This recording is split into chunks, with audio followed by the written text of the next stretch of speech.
Just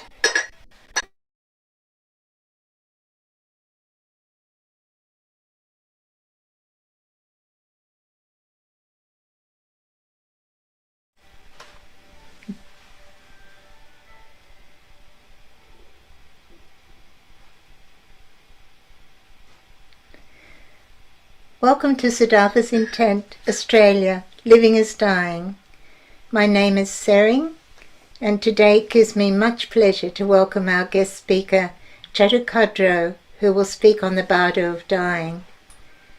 We begin by acknowledging the traditional owners of country throughout Australia, Brazil, and other lands, and recognise their connection to land, waters, and culture. We pay our respects to their elders, past, present, and emerging. A very warm welcome, dear Khadro, especially on this special time of celebration of Chagdud Rinpoche's birthday. I've seen photos of all the beautiful lamps there at the Gompa, and it's an auspicious time to be connecting with you.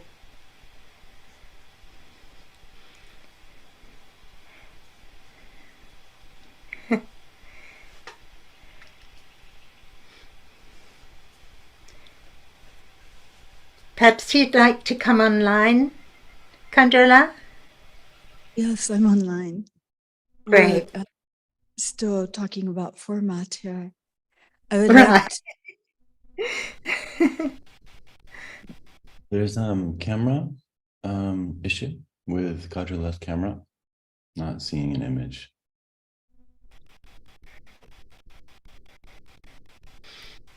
While we're getting the camera sorted, for those participants who don't know Kandrila, she's the spiritual director of Chagdud Gompa in Brazil, and she was ordained as a Tibetan Buddhist teacher in 1997 by the renowned Nyingma master Chagdud Rinpoche, who she had married in 1979. Since Rinpoche's parinirvana in 2002, Khadro has focused on continuing the high-quality Vajrayana training Rinpoche established and passed on to her. Formerly the managing editor of Padma Publishing in the United States, Khadro has edited many translations of Tibetan works. She was instrumental in the publication of Chagdud's autobiography, Lord of the Dance, and compiled commentaries of his teachings on the Dujam Tersa Nondro, Longsel Ningpo Poa, and the concise version of Upham Turton's Red Tara practice. Khadro also oversees construction projects, translation and publishing of texts in Portuguese and Spanish, and projects related to education and to death and dying.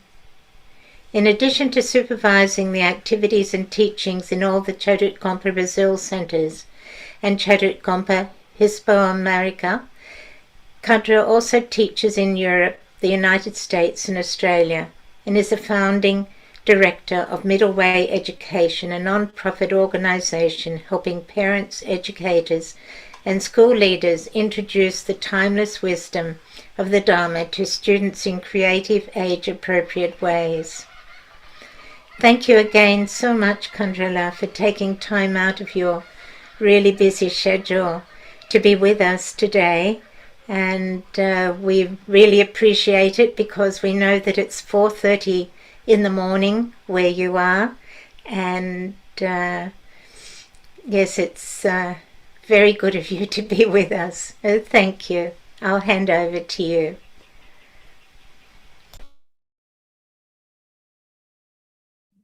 We're standing by for technical, their internet just dropped. They're just coming back online. One moment, please.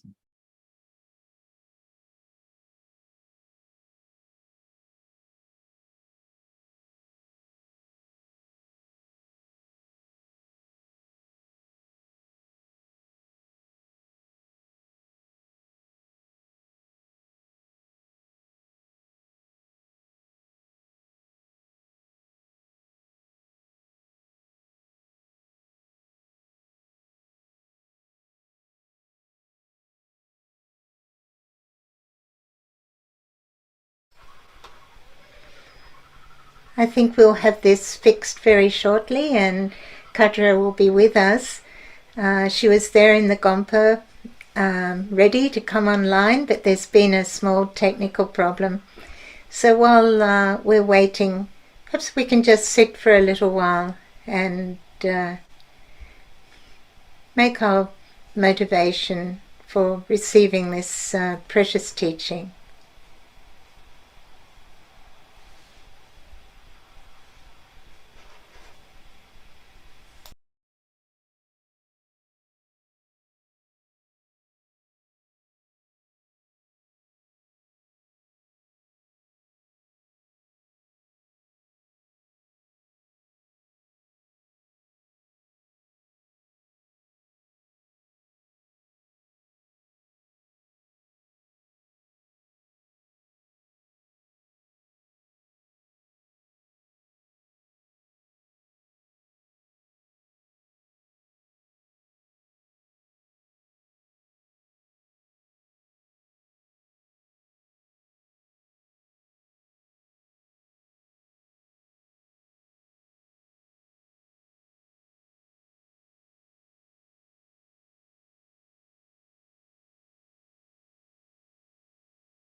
Hey, can you hear me now? And yes, we certainly can. Good morning, Khadro. Good morning. This is perfectly appropriate. The uncertainty of internet, cameras, and light. This is true. I'm hearing music. Yes. Okay. Is it celestial?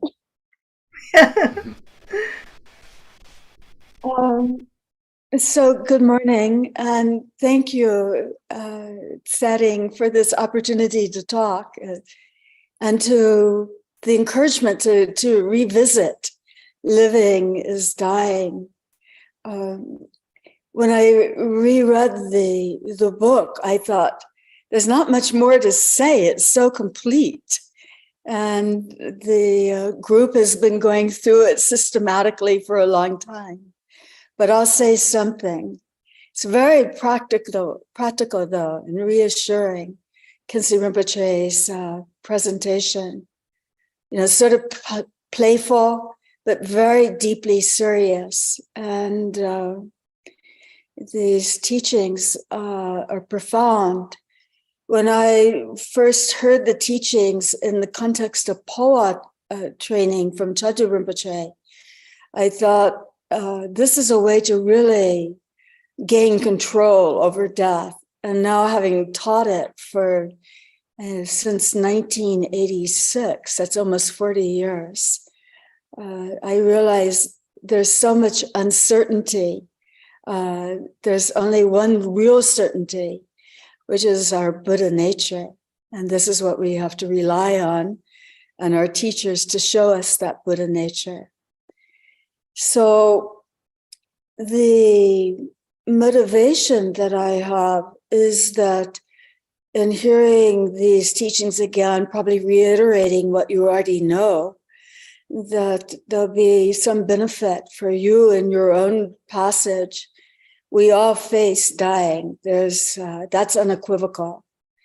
And that we will be able to support others in their passage, in their journey. So, in going through the various teachings that I've received and the books that I still rely on, there are 3 points I would like to make.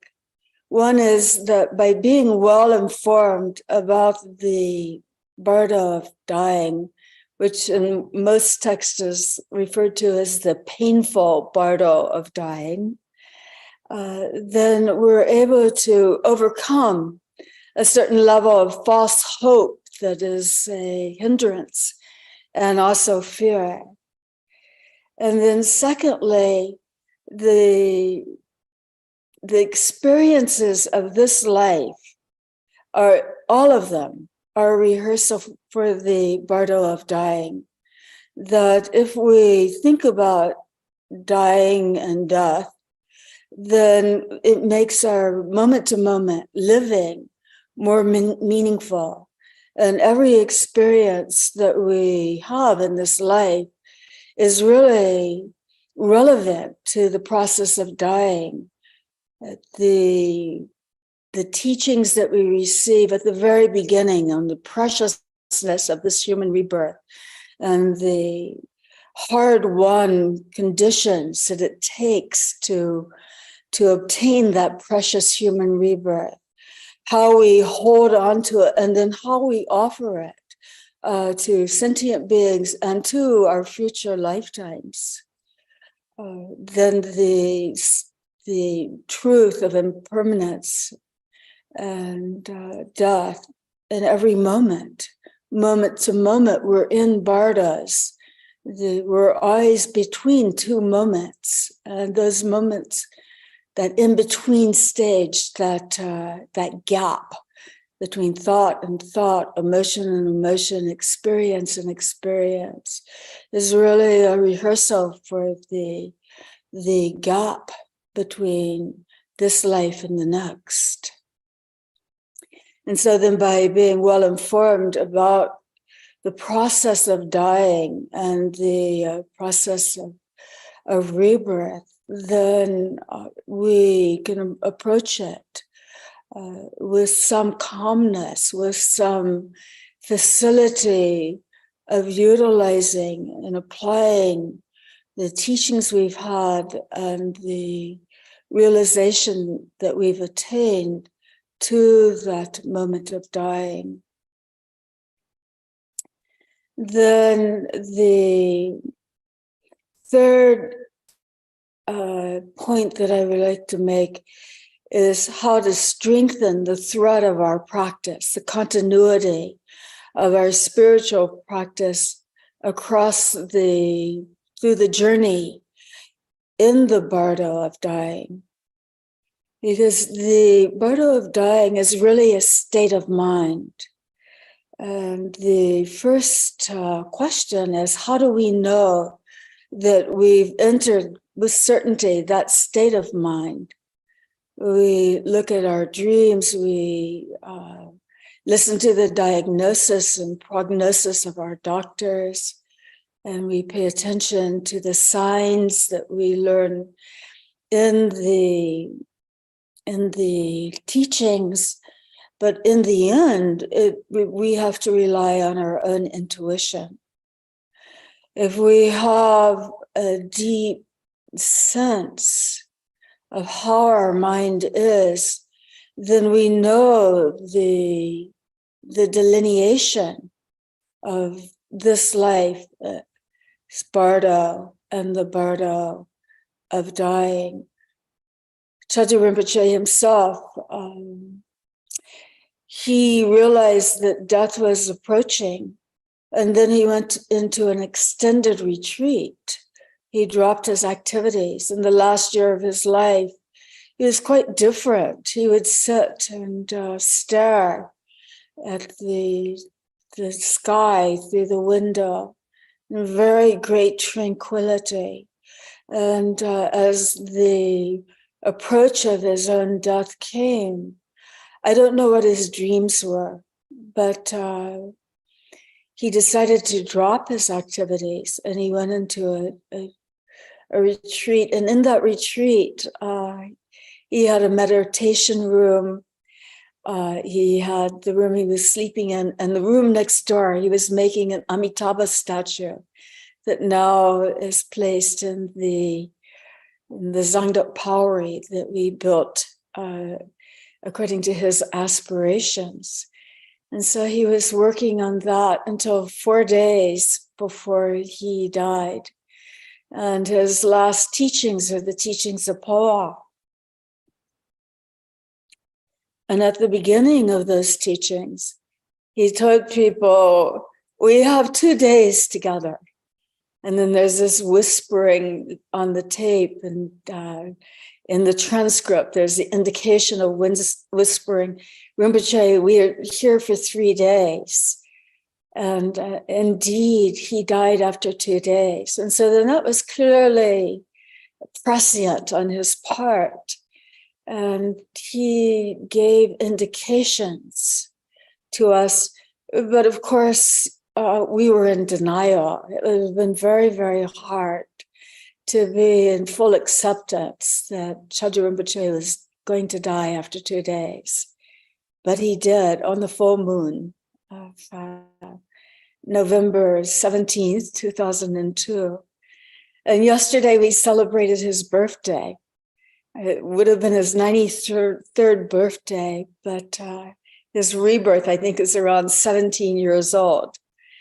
And so then this texturing it is. It's like a texture of life, death, rebirth. In the greatest sense, in the greatest, most expansive view, it's a kind of illusion that we experience. One of the Karmapa students came to him when he was dying, the 16th Karmapa. He died really what we would consider extremely painful death of esophageal cancer. And the 16th Karmapa had this amazing smile. It was like the sunrise. And the student came in and lost composure, which would be expected. And the Karmapa gave him his sunrise smile and said, don't worry, nothing happens. And so we aspire for that kind of view, that nothing really happens, but actually a lot does. So then this uncertainty that we experience in our lifetime, we can never really be sure that we'll wake up in the morning. You know, anybody who pays attention to the news has paid attention to this terrible wildfire on Maui. Maui was like a God's realm on this earth. And then suddenly people went to sleep, and many, many people died as the fire overtook their homes with barely waking up. In my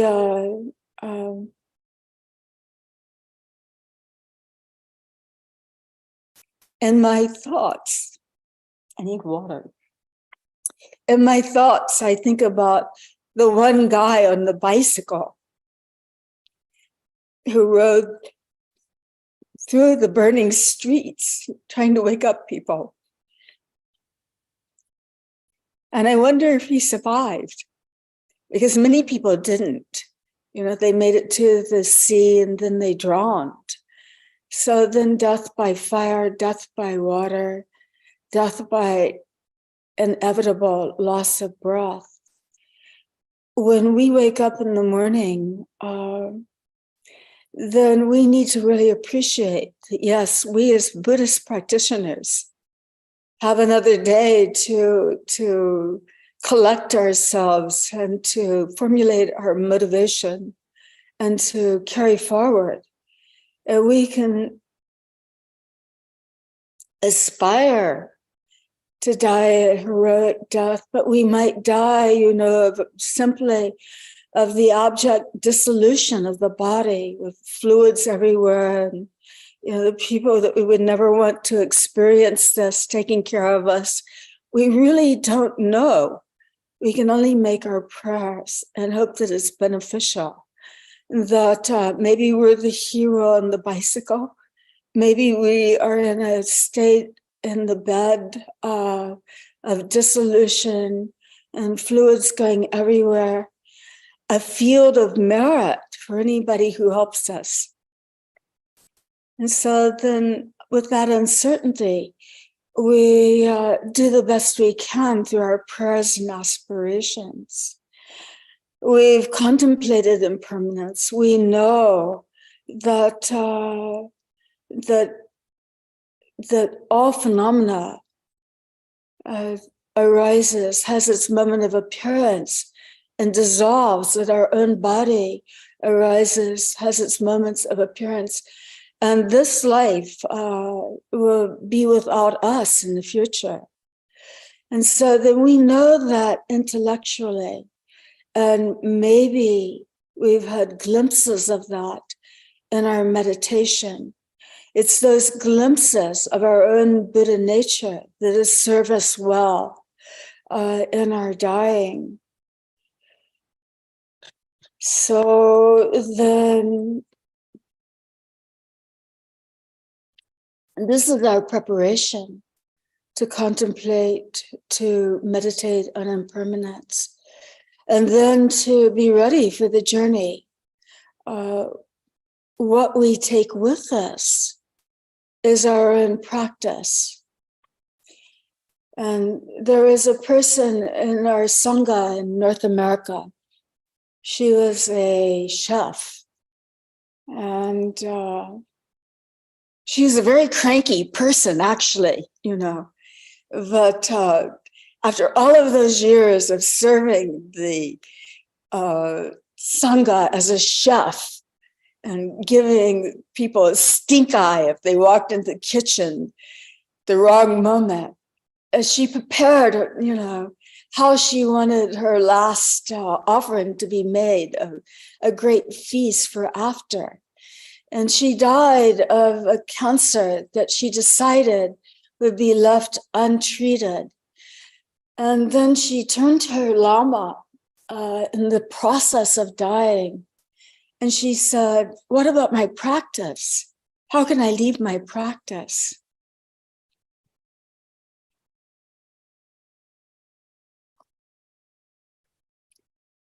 And he said something to her that really has never left me as consummate wisdom. He said, you've embodied that practice. All of those mantras that you said, all of that intention, all of the deities that you visualized and integrated, they are you. And really, I think that probably gave her peace of mind. But that integration that we have as Buddhist practitioners this is something that we need to cultivate so that it becomes ever more deeply reliable. When we contemplate impermanence, to really rest the mind in illusion in that moment and know that everything is transparent, has its moment of display, and that we may be sitting on a throne and talking to I don't know how many people at 4:30 in the morning, and this is an illusion too, and this throne will be empty. I do that. I really think, okay, this place without me. That really helps to dissolve yourself in this life in order to prepare yourself for the journey in the Bardo of dying. And then to be prepared for the aggregates of form and cessation, of perception, of volition, of consciousness to dissolve, the elements to dissolve. We have at the end of this talk the very vivid video of how it is to have your elements and your aggregates to dissolve into consciousness, into space. And those images, I think, will stay with you for a long time. The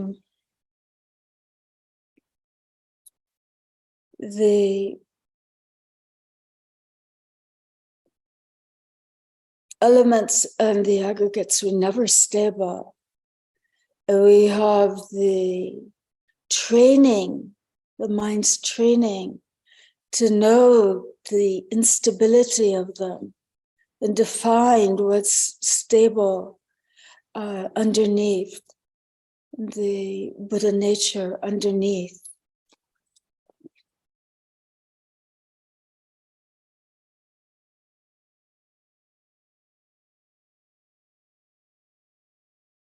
So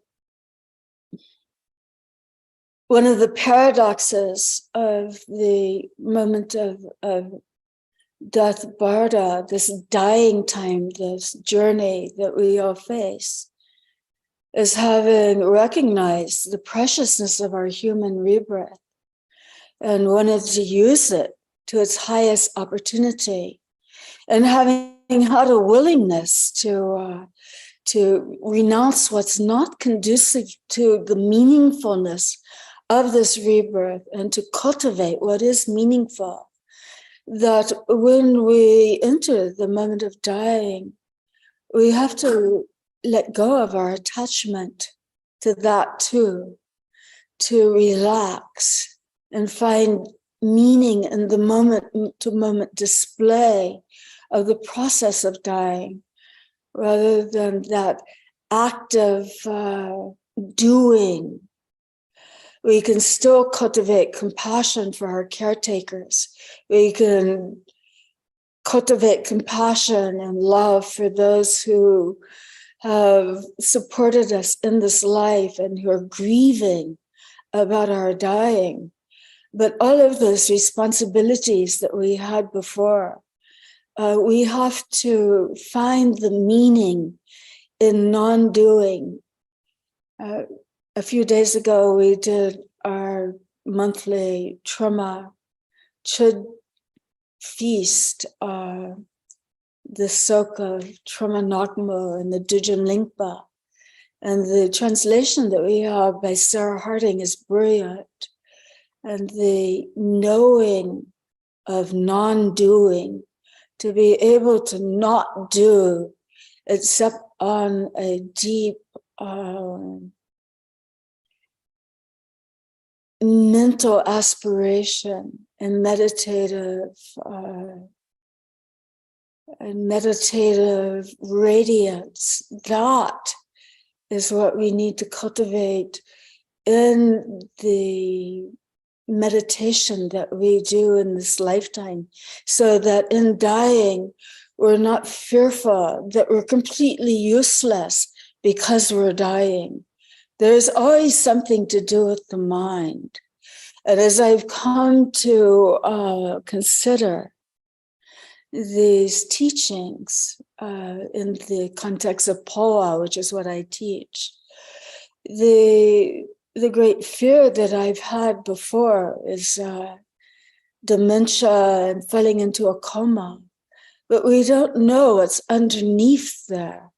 We really don't know. I asked Chagdud Rinpoche, what about dementia? Not being able to be useful because I'm demented. Actually, in this lifetime, we're all sort of demented anyway. Like look at how we use our time, relaxing into Netflix, for example, that's demented. That's another layer of dementia. But anyway, when we're like actively demented in the perception of others, who knows what's underneath? Who knows what's underneath? And he said, you still have merit. If we really undo the negative habits that we have in this lifetime, then they're undone in dementia.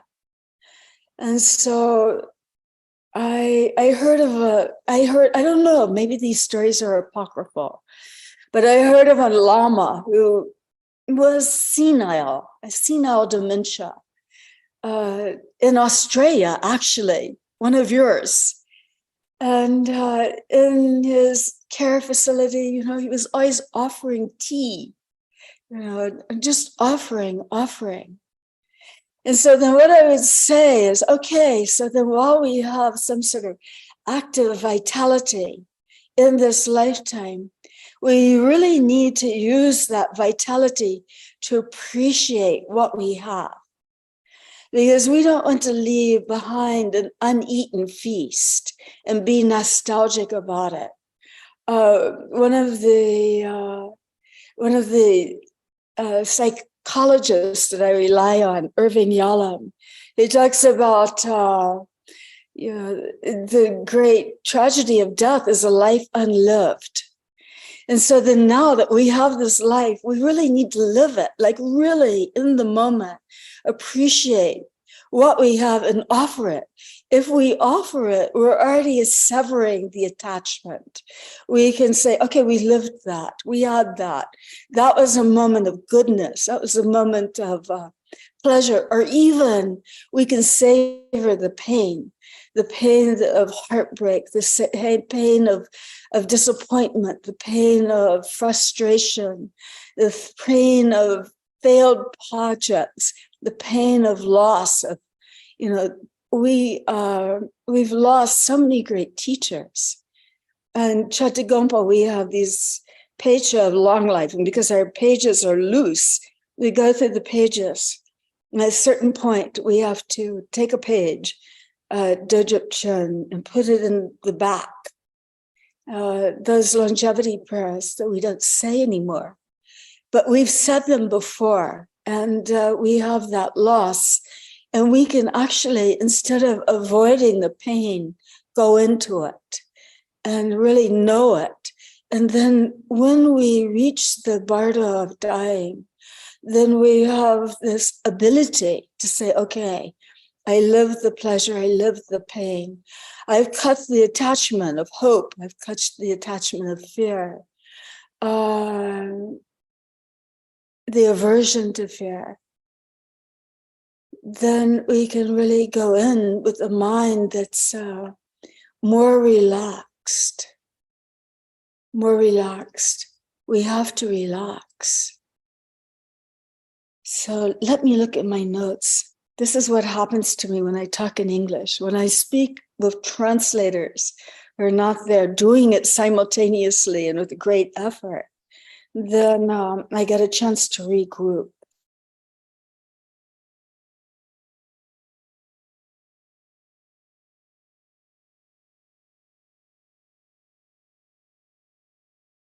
No, just to reiterate what I said in a more coherent way.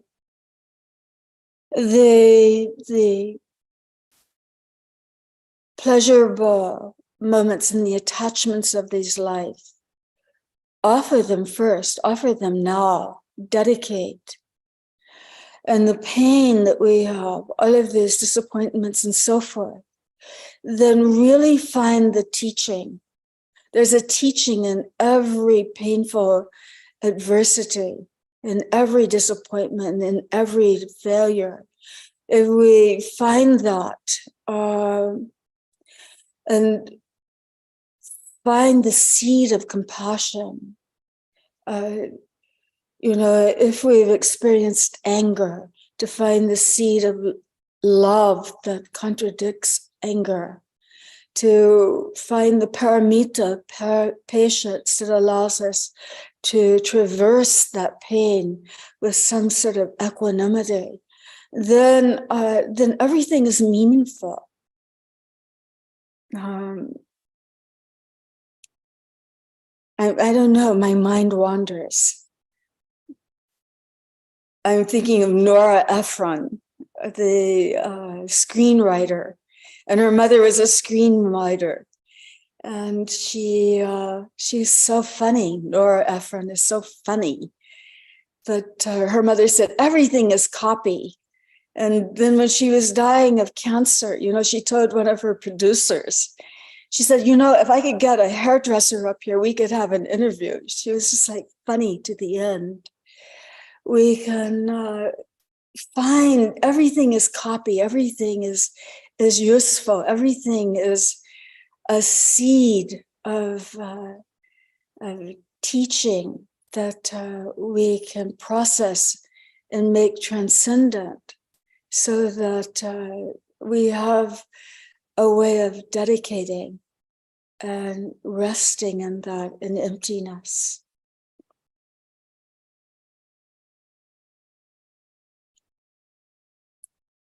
In Khyentse Rinpoche's Living is Dying, he emphasizes illusion, illusion, illusion, illusion. That really helps in this lifetime, particularly, to see the illusion. But also we need to own the illusion. This is what our life and our karma has presented to us as our illusion. And so it's the recognition of the illusion of it all is is our deep reliance, but it's not a way to escape it. It's not a way to just distance ourselves from the illusion. We make it meaningful by finding the teaching within the illusion. So then when we look at dying, there are signs. You can dream actually that you're going south, as Khyentse Rinpoche mentions, going south on a donkey. I thought, well, that's very Tibetan and cultural, but actually someone in Fortaleza, which is in northeastern Brazil, came to me. I had a dream of going south on an ox. I said, please do longevity practice immediately.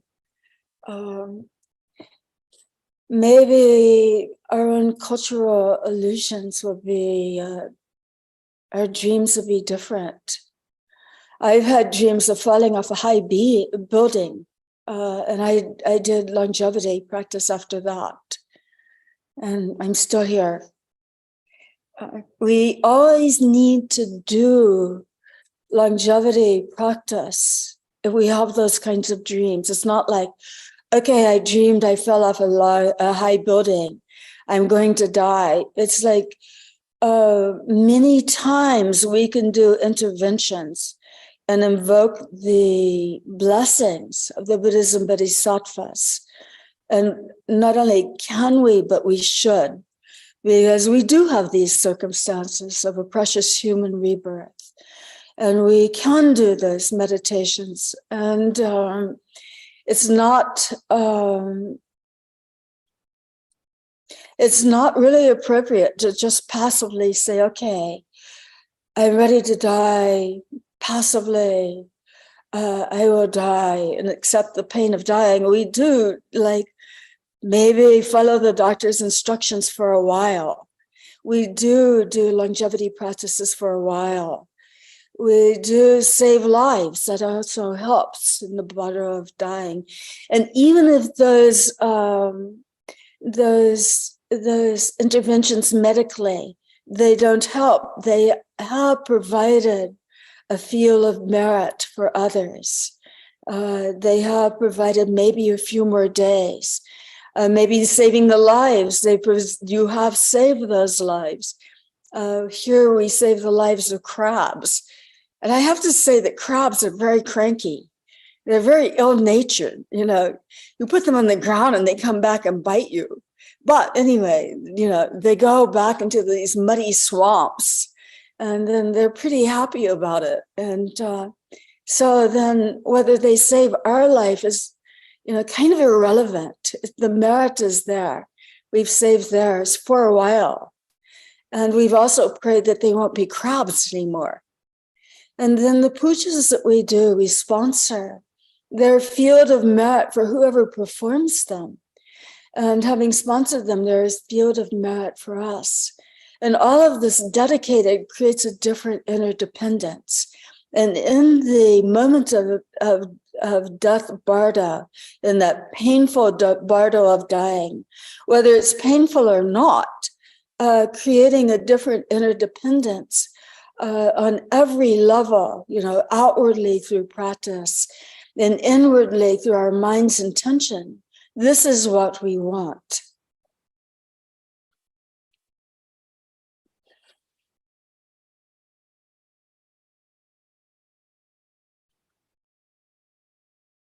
Sometimes there's a kind of certainty that people have, that they have a terminal prognosis. This happened a lot in the 80s with AIDS. There were those who gave up their apartments, they gave up their relationships, they gave up everything, and they prepared to die. And there was a kind of peace and certainty. I mean, it wasn't like wonderful and it was painful, but there was a certain certainty. And sometimes we would rather have certainty than more life.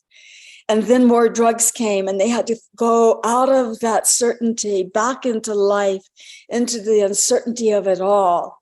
And, they were kind of grumpy about it. You had to find an apartment again, and there's dating again, and there's, jobs again, and there's everything again.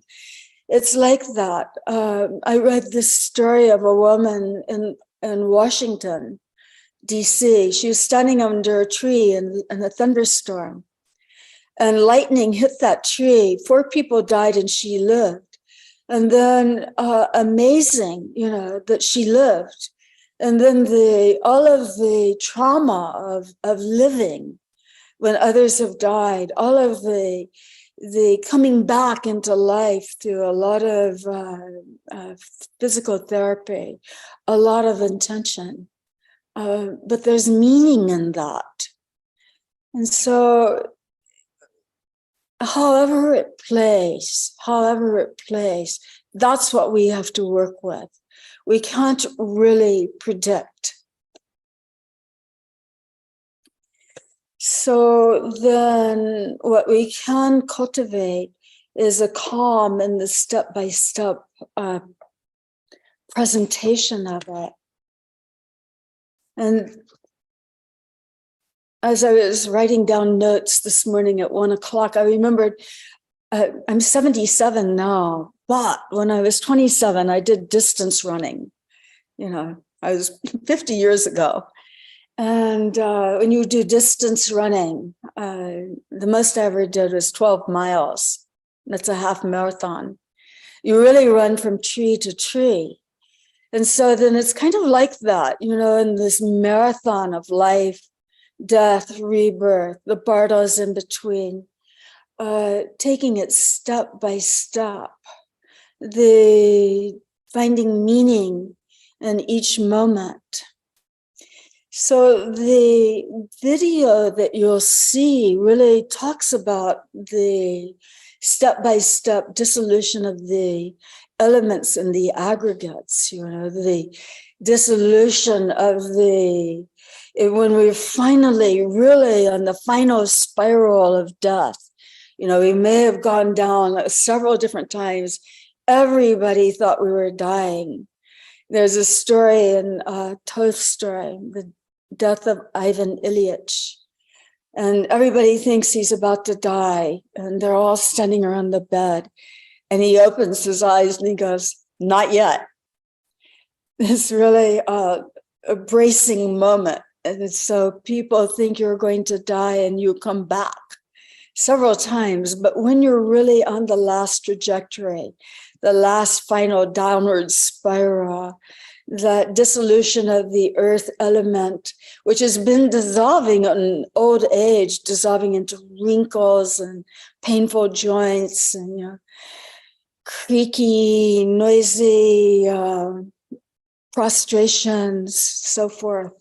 Anyway, when you're really dissolving in the heaviness, and then the dissolution allows the luminosity to appear, that kind of light that appears in the mind at the secret level.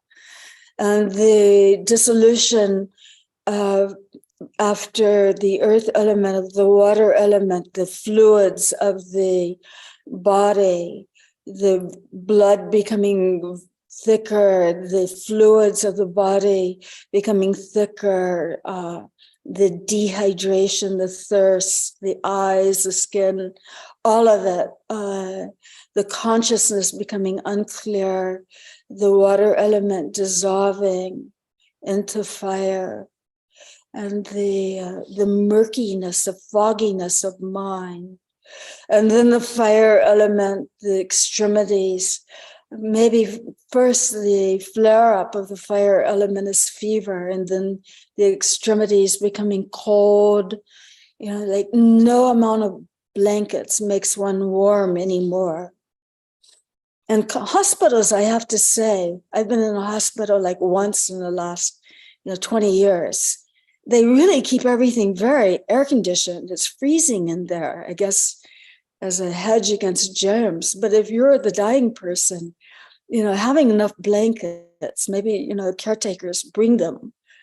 But anyway, the hands, the feet, everything becomes cold. The breath becomes cold. The digestion is cold. There's no digestion of food and water. Finally, nothing is really processed, and even hydration, if you're receiving hydration, that compassionate prolongation of life that people try, then it's not digested and you're swelling. And then finally, the loss of the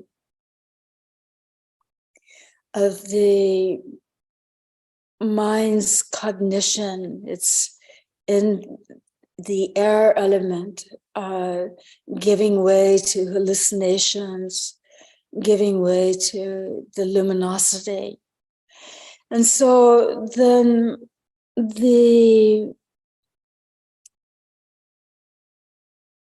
we all go through this. We might go through it very suddenly if we're hit by a car. And that's not such an unlikely circumstance. I myself have seen 3 people killed by collision by car. And I've come across somebody who had just been hit on a bicycle. Like it's so abrupt. If that happens to us, and that's almost happened to me, actually. If that happens to us, then really all of this is like this, and then there's darkness. And maybe we maintain awareness, and maybe we don't. I've told this story, probably I told it last time. At my age, I got to repeat the stories of a great Rinpoche who died in a car accident. And in the moment after, he said, "What happened?" Like he had lost awareness because of the abruptness of the accident. He appeared to Dogo Khyentse. He said, "What happened?" And Khyentse Rinpoche looked at him and he said, "You're dead." And he said, "Oh." And then he did whatever was necessary, and now he's a great incarnation. So if that happens to us and we have the thread of Guru Yoga, then that is what sustains us across the threshold of death.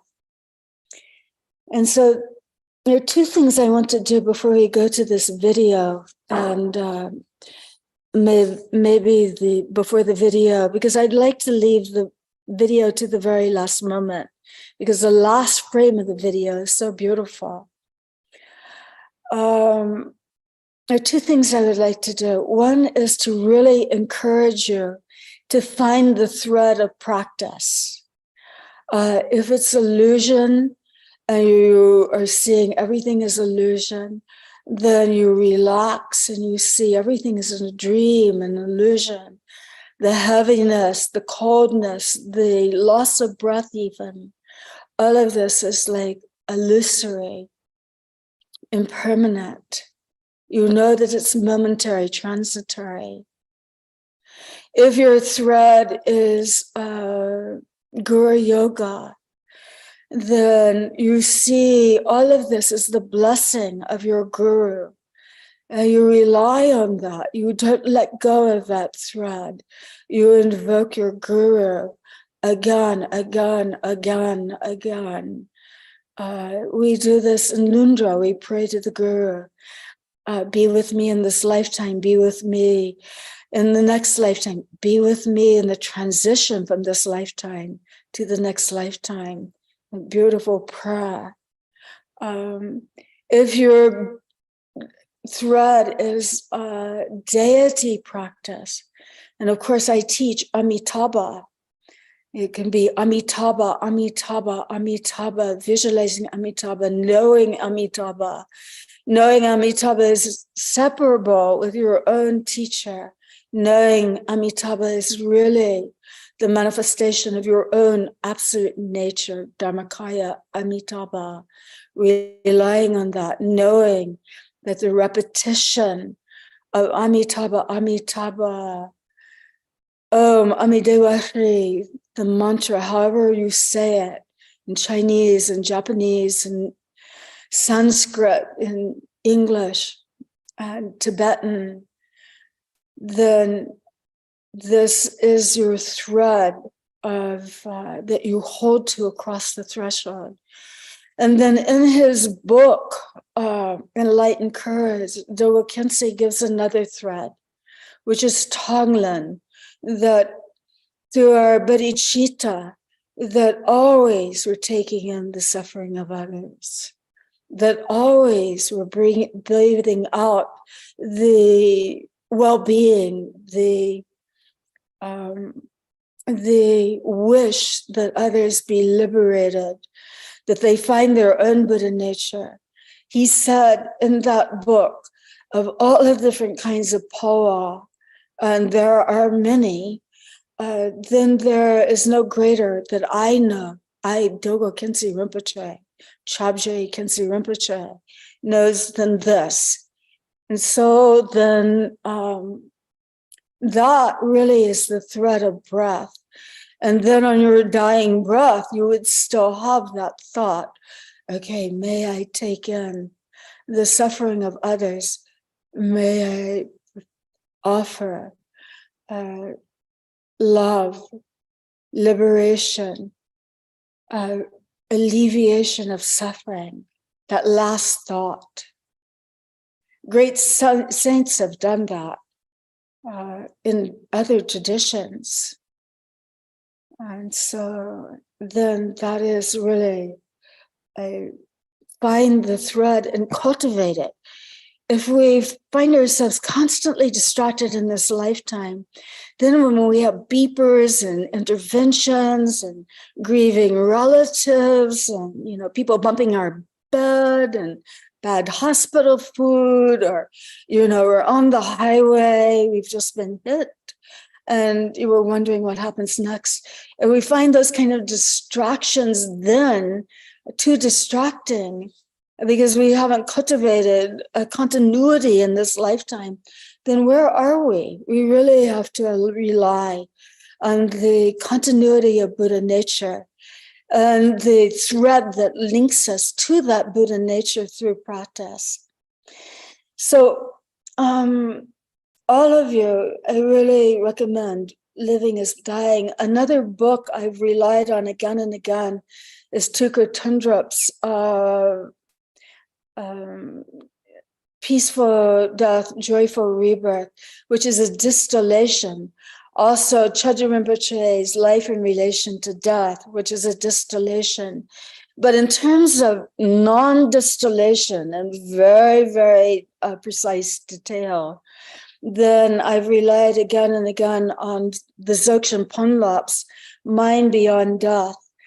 And so then the video is very good on the dissolution of the coarse aggregates and the coarse elements.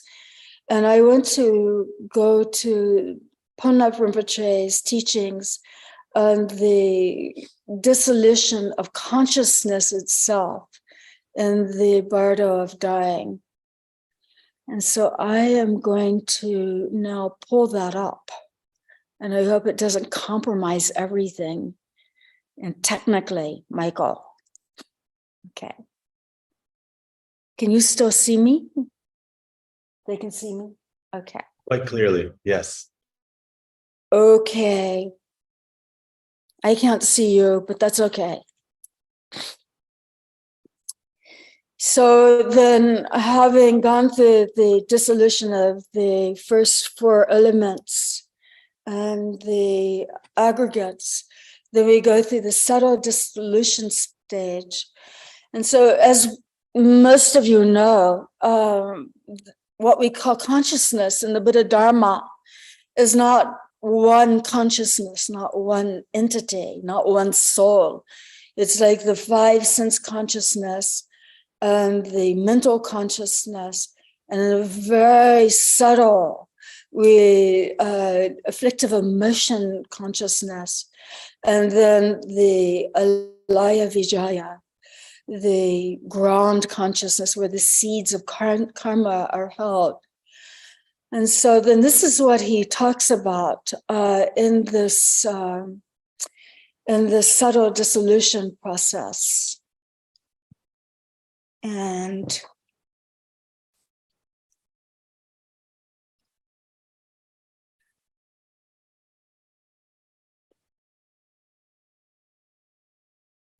when we've gone through the dissolution process that you'll see in the video, and the breath is dissolved into air, then at the same time, the mental consciousness, it becomes unmoored, unanchored from the body.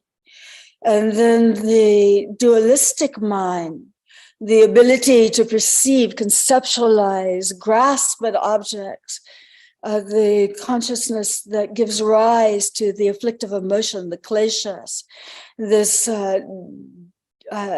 division of self and others, this subsides. And so then in meditation, which we've practiced, this is what we want. But this is what we will get in dying. And so then that's why great yogis can actually welcome the process of death. They know that this is coming. This is what they've tried. And if we call ourselves, these three categories of yogis, those great yogis who can be liberated in this lifetime into rainbow body, and then the middling category at death. Most of us are probably, if we've really worked at it, middling category. And so we can look at death as a moment of liberation. So then in this lifetime, we've had all of the appearances that arise, and then they connect and we invest in them. They're on an increase, and then they are liberated. This is called, in the Punlap Rinpoche's book, appearance, increase, and attainment. Attainment is the dissolution. And so in the Bardo of dying, then this is reversed. And the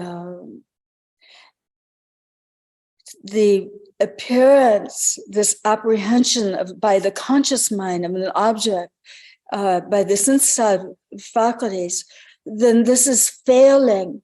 And so then for caretakers of those who are dying, know that there's a pulling inward, that there is no longer the sense of self and other. It's not that the person who's dying doesn't love you anymore, doesn't care anymore, that they've withdrawn from you anymore. It's a natural process that the sense faculties are going inward. And not to interfere with that, not to try to intervene with that, to call them out, don't die. Of course they're going to die anyway. Allow that to happen by being very calm, by wishing them to find Buddha nature in that process. And so then the increase is that mixing of experiences where we have the contact and we mix it. And so that contact and mixing, again, is not happening. And so there's that inwardness. And this is why we also don't know what's happening in a coma. When a person is actually in a coma and dying, then we as caretakers, we can communicate underneath through prayer and through Tonglen, but maybe not make any assumption that the person is dead and comatose and therefore unreachable. Underneath, they may be reachable through the interdependence of our prayer and their mind. And so then as a caretaker, then that's the assumption that's more vital than assuming, okay, deep coma, dead. And I know that from direct experience of my mother's stuff. She died in a deep coma, but when I did Tonglen, her breathing changed, the light in the room changed. And then the attainment that is said to be like our natural dissolution of concepts and emotions, this dissolution in the process of dying, then finally the dissolution is such that the very subtle winds of the body don't support any conceptuality or any kleshas, any emotional wavelets at all, little waves of emotion. And so at that moment, then the bindu or essence that we receive from our Father at the moment of conception and is maintained in the seed syllable and the hong syllable at the crown chakra in our lifetime. This drops through the central channel of the subtle body. And all of the emotions, the 33 emotions related to aversion are closed. How we would have liked that to happen, in our lifetime. No aversion. Only purity of intention, love, compassion. But here it naturally happens. And then in our lifetime, there is the seed syllable from our mother that arises through the central channel. And this gives us experience of red light and the closure of the emotions, the 40 emotions related to attachment. And so how we would have liked that in our lifetime, all of the attachments that we had, the attachments to our responsibilities, the attachments to people, the attachment to places, the attachment to our home, the attachment to our body, the attachment to our communications, all of these attachments that have been hindrances across the threshold of death. And then in the Bardo of dying, these cease. And now we have just pure light, white light, red light, and then the closure in the heart. Now, this is the moment where there is a possibility of realizing the luminosity of mind as these come together.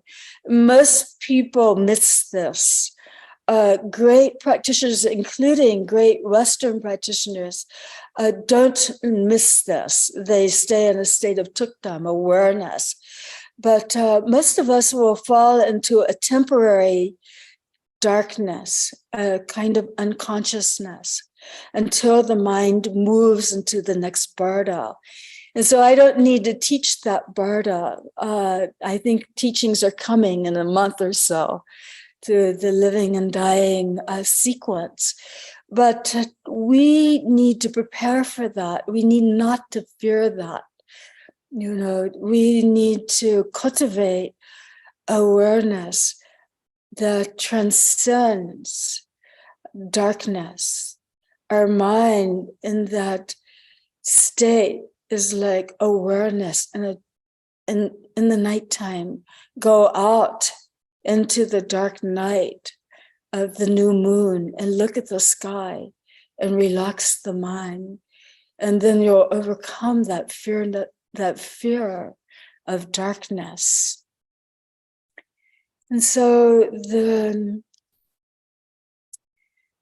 this is what Panak Rinpoche says. Subsequently, space itself dissolves into the ground luminosity. At that time, we arrive at the stage of full attainment.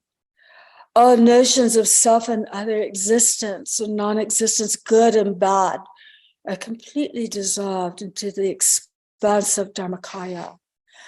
And non-conceptual awareness, wisdom, manifests fully. All aspects of consciousness return to their original nature, which is beyond speech, thought, and expression.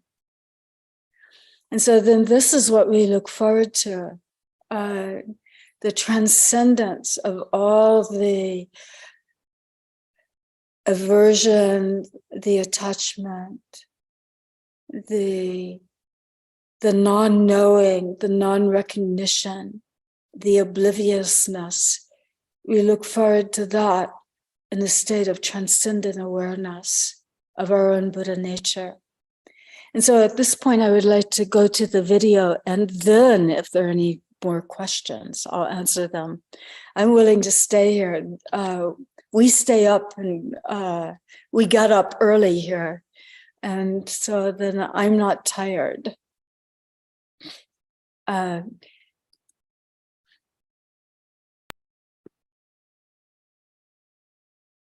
go back on video. Okay, can we watch the video now? Yes. I'm not hearing it.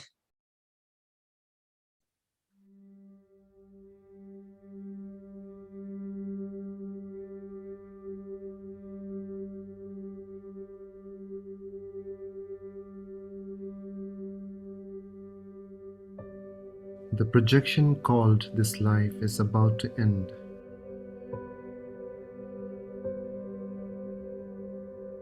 You are dying. You will soon discard the shell of your old body.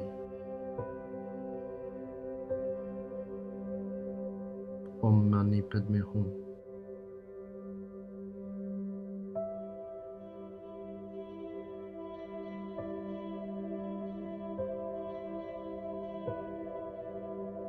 Your air element, your vital energy is now dissolving. Your mind is becoming vague and confused. Your limbs feel weak and don't function. The dissolution of the air element causes the earth element to fall apart. Is your body feeling heavy? The earth element in your body is dissolving into the water element. Are you feeling dry and dehydrated?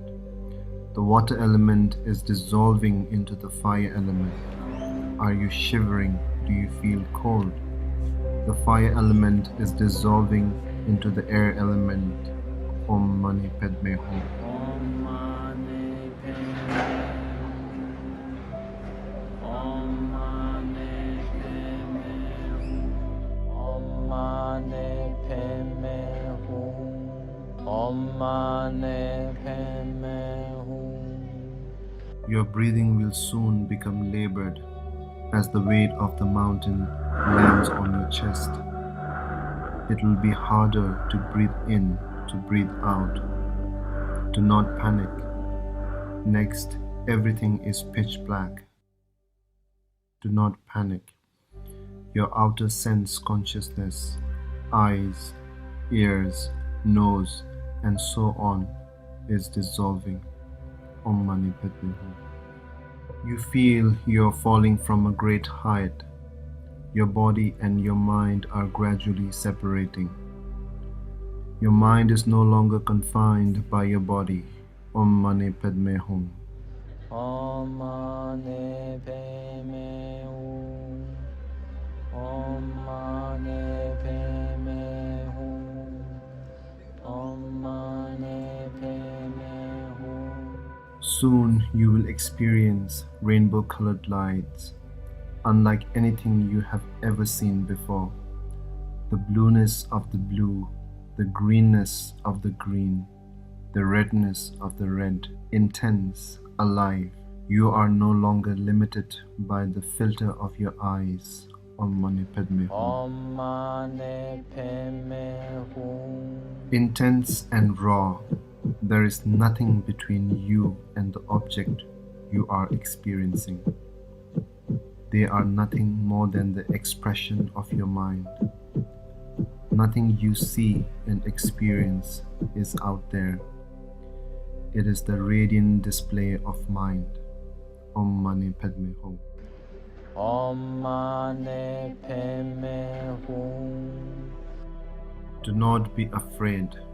This is the Buddha. Do not be afraid. This is the Buddha. Om Mani Padme Hum.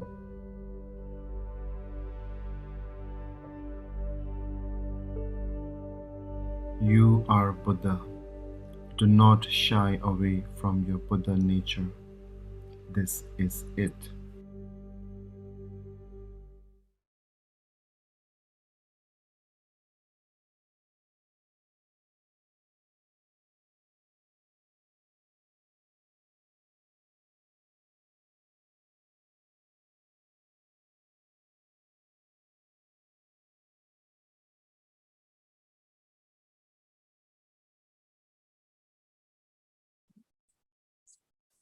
Okay.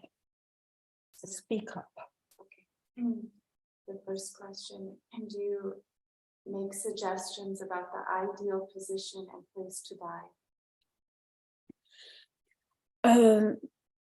So the question about the ideal position, ideally we have our hand on our face and die in the position of the Buddha. For women, because of the subtle channels, then maybe on the other side, on the left side. But the place to die is a place you die in your own mind. And so the letting go of a place, we all have this idea of dying in serene circumstances. And there is no guarantee. Milarepa is the one who said, let me die in the wilderness so no one will mourn the corpse. And he dies at a party where everybody is like plaguing him with, remorse and asking for forgiveness. And so we really can't know that. There's no certainty about place. We die in our mind. The position, if we are going to have poa done, and we know that we're going to do poa for ourselves, which is rare actually, then if we're in a hospital bed, it's nice to have them pump it up so we're sitting upright. But in any case, Amitabha Buddha is above your head in any direction you are. So that's all I have to say about that. Next question. Is attachment to pain a cause of suffering, or is suffering the pain of attachment? Both. If we have pain, the thing is, Khyentse Rinpoche himself said, in the first teaching he gave at Khandreleng, that thoughts are suffering, every emotion is suffering. And so then, we're going to have pain by our own concept. But the pain that, what releases that is going into it, knowing that it is illusory. And then in terms of pain itself, the demarcation, I think, is whether it's meaningful to you. To have pain that's meaningful, to think, okay, by this pain, may others not suffer. By this pain, may my own compassion grow. Then we suffer less. It's meaningless pain where we're just subject passively to pain without being able to process it into meaning. I think that that's the great suffering. I need you to repeat the question because they can't hear me. Oh, the question. Can you come up here and repeat it? Then why are you looking at yours? So that was the answer to the question, is attachment to pain a cause of suffering, or is suffering the pain of attachment? And the next question, Khadro, is a student requesting for you to speak more about Tongling. Yeah, Tonglen. There's so many great traditions, and also in living and dying, there are instructions for Tonglen. But I was really moved by Khyentse Rinpoche, Dugo Khyentse Rinpoche's enlightened courage. And so what we do is first of all, we have to have contemplated impermanence to a point where we have some sense of the empty essence of phenomena and interdependence. And then we use that interdependence to create compassionate connection to other beings. And we do that, we start with those that we're close to, those that we love the most. For some, this is like their dog or cat who's really old and suffering. For some, it's their parents. But all beings have been our parents. And so then we breathe in their suffering fearlessly. And then by our intention, it's transformed into light. And you exude peace and well-being to others. And that in turn creates peace and well-being for you, and it gives you the courage and the fortitude to continue the practice. Because if we look at the world of samsaric display itself, like the bombings in Ukraine and Russia, and if we look at the famine that's occurring, if we look at fires and all of it, we want to help as many people as possible. And some have connection to us directly. All have been our parents. And then the great way to do it through interdependence is to say, okay, to whoever I have connection with in this moment, may this light touch them and transform their experience. May they too have the connection to the teachings of the Buddha on Buddha nature. Okay. So the next question is, how do you reconcile transmigration and impermanence? Oh, that's really hard, actually. It's one of the mysterious parts of the Buddha Dharma. And so then I suggest you go to more profound teachings, because this is something I've thought about, like how do the seeds of karma arise in our next rebirth when we've actually gone through every single being through Dharmakaya? And then why is it we don't rely and just fall back into that Dharmakaya, that purity of our own Buddha nature? Why do we give rise to the whole second lifetime, third lifetime, countless lifetimes over and over again? How does it really happen?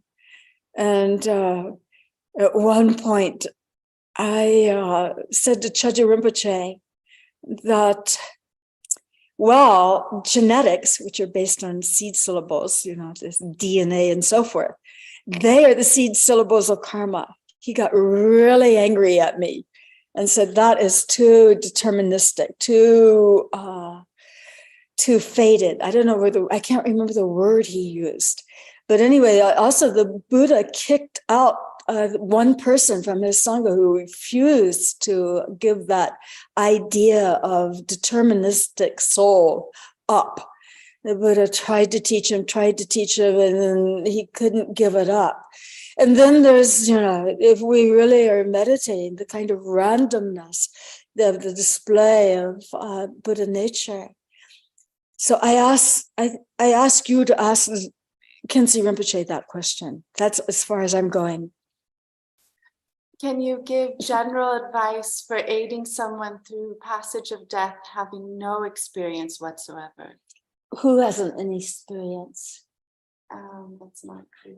If the person who is dying doesn't have any Buddhist teachings, then there's a lot that should not be said because it's scary. What you can say is, I don't know. There's beautiful books on dying, and they suggest open-ended teachings, like open-ended questions, like, what do you think is happening here? So then I said to my father, who is, a good Christian, Daddy, what do you think is happening? He goes, Jane, there's a lot we don't know here. And that was the end of that conversation. And so then he died actually alone, a very amazing death. I think by the blessing of Chagdud Rinpoche, because he had a lot of karma as a hunter and he never gave that up,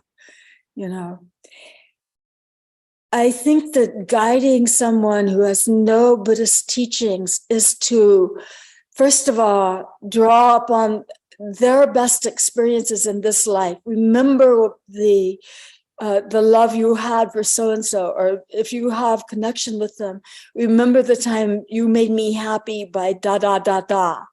Really trying to recreate and bring forth the pleasant experiences in their mind. And then like really in your mind, expanding on that, making it more radiant. I think that it is possible at a certain point to say you are dying, so they're not living in denial. But you might use a word like you are in a transition. You are in a journey. Where that journey leads, where are you going? Maybe ask a question. What is this journey you're on? Because a journey is a metaphor that a lot of dying people use. And then really, if they have a refuge, it's very helpful if they visualize their refuge over their head. If their refuge is like Jesus Christ or Mother Mary, visualize that over your head. I had a friend who is a Buddhist, and she also is a doula. And she, a doula, I don't know how, I never say that word right. But anyway, she was supporting someone in their dying process at the last minute. And the relative also was there, and the relative and the dying person were both like staunch Christians. And my friend said, visualize your refuge over your head now. And the relative said, yes, you jump right into the arms of the baby Jesus right now. And then the person died well. And so then there's these moments, they're funny and amusing, but they also are profound. We help the person find the highest, most transcendent state in their own mind. They all have Buddha nature. And I'll tell one other story. There's another woman who was in a hospital, and she was, she had big curly red hair, and she was a commanding presence. And she went into this hospital for the criminally insane. And this person had been completely schizophrenic, paranoid his whole life, until he was put in this prison. I didn't know what he had done. And she went there, and she said it was like lockdown. There were cops everywhere, guns, like ready to shoot him if he did something. And she like kicked them out. And so they're outside the door. And she looked into his eyes and she said, do you know what is happening here? You are dying. He looked at her in this moment of total clarity. And then he died in that clarity. And so through all of the confusion that is self-created in samsara, and through the tangles of the brain, he found the clarity of his Buddha nature. That is really a hope.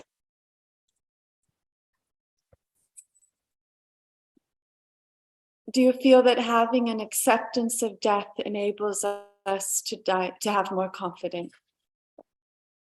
Yeah, acceptance of death. I think that where we want to go is to the place of the great masters like Karmapa. Nothing happens. But until we got there, at least accepting the process of dying is useful, to be calm about it and to be kind to others. It's really like dying is not an excuse to really abuse those who are trying to help you. So there's a question from a student who's in Beer in Himasha, and they mentioned that that's where Chagdud Rinpoche once lived also. And they're requesting if you have any practice advice for going to sleep at night, a daily practice, because so many people are on their phone before sleeping. Yeah. Juju Rinpoche, this is really, I'm talking to myself. He said, don't fall asleep like a dead animal. But here in Dharma centers, we work really hard. Then we sit down and we might try to meditate. Next thing we know, what you could do is clear the breath again. There's 9 breaths to clear the breath of aversion, attachment, ignorance. And then do your main practice, because at death, one thing we don't want to do is to be confused about which practices. Here in Chattigampa, we do a lot of different practices, and all of them, there's not a single practice in the Vajrayana or the Mahayana or the path of self-liberation, the Theravada, that doesn't prepare us for death. And so then we do our main practice with great motivation. If I should die tonight, then may I die and be reborn in a state that's beneficial to me and others. And so then really like offer and dedicate whatever you've done in this lifetime to that interdependence. And then pray to your deity, to your guru, to the wisdom beings of space itself, that should you die, that you find that connection in the Bardo of dying and the after-death Bardas. And then if you are a Mahamudra or Dzogchen practitioner, then rest in the nature of mind and know that all of your gurus, Amitabha, all of the wisdom beings, your deities, all of the qualities of the paramitas and so forth, all of that was always there in the nature of mind. You don't have to find something new. You can rest there and then it'll come forth. There are beautiful chapters in the sutras, in Ikshobhya Sutra, if when you die, it says that Ikshobhya will come and say, little child, come close. Or Amitabha, you remember him, and then plop, and let us rebirth and remedial meditation. And then, opening in the Pure Land. All of this is mind itself. Yeah. Another question. Do we have more time for questions? Setting? It's up to you. I'm fine with it, but I don't want to hold people hostage. There's one last question. One last question. There's no one leaving. From Chinese, and it says, prostrating to the Dakini, may I ask you if you know the direction of practice and have received the corresponding Dharma? Do you suggest that it is better to practice in retreat or practice in the world? I say do both. This is what I teach. Because if we don't have formal practice, we don't have carryover into life experience.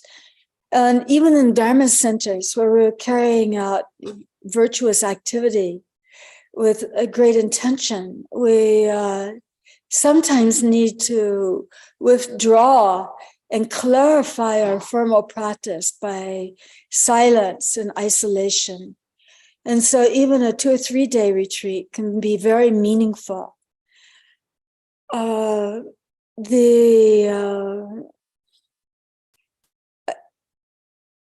When we leave retreat, especially if we leave long retreats, then we need to leave carefully, having completely dedicated all of the virtue to the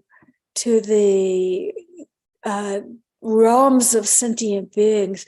Then we go out with great intention to carry out that view that we've attained, whatever our realization in the retreat, we try to bring it into all our daily activities.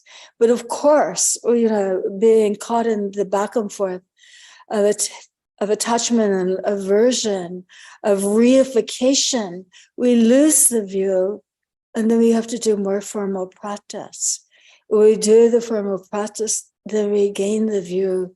Then we test it again by going into the activities. But dedicating the activities, dedicating the formal retreat. That's what I suggest. Let's dedicate this opportunity to teach. Thank you so much, Kandala. It's incredible that with the wonders of technology, we'll be able to listen to your advice over and over. And I'm sure we'll all want to do that because it's just amazing. And thank you from the bottom of our hearts. And also thank you to Michael for hosting us, and to our wonderful translators, Annie Kunzon Palmer, Sybil, Christina, and Olivia. And we'll now dedicate the merit with a bit written by Khadro.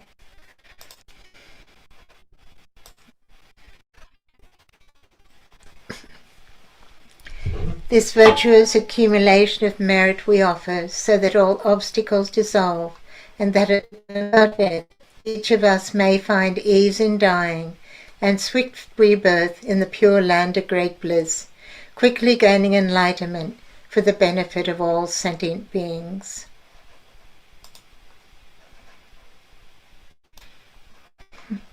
Thank you.